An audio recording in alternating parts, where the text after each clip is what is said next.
ఏమైందండి అసలు తనకేమైంది? సండే ఉండే మేడం. సండే ఉంటే పిల్లలందరూ అప్పుడు చర్చికి వచ్చారు మేడం. చర్చికి వచ్చినాక ఇంటికాడ హోంవర్క్ ఉందని ఇంటికి వచ్చేసారు మేడం. మేము చేనుకి వెళ్ళిపోయినాము.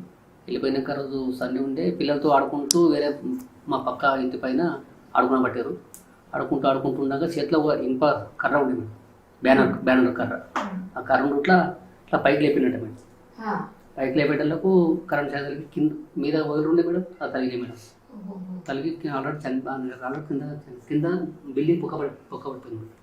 స్లాబ్ అమ్మో, పొక్కబడిపోయి ఆడ పడిపోతే అంటే తను నుంచున్న ప్లేస్ లో పెద్ద ఇదైపోయింది. పొక్కబడిపోయింది మేడం. పెద్ద అయినాక తర్వాత మేము అక్కడే షాప్ దగ్గర ఉంటుంది మేడం.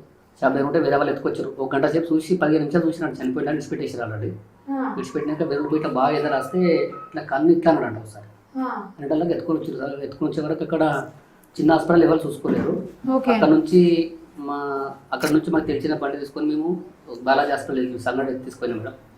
సంగడి తీసుకపోతే అక్కడ ఏం చెప్పారంటే ఇక్కడైతే ఏం ట్రీట్మెంట్ లేదని చెప్పి అక్కడ అందాక ఒక గ్లూకోజ్ ఇచ్చారు. ఇక్కడ ఇచ్చి మాకు తీసుకోక చెప్తే మేము అక్కడికి వెళ్ళి ఆంబులెన్స్ మాట్లాడి నీలపూర్ పోయినాం. నీలపూర్కి వెళ్ళి ఉస్మానియా పోతే వాళ్ళు పటాపట దగ్గర తీసుకుపోగానే మొత్తం ఇవన్నీ వచ్చేసి అవి సూదులు తీసుకొని వచ్చేసి చేతులు కలిసి చేయాలి బాబుకు.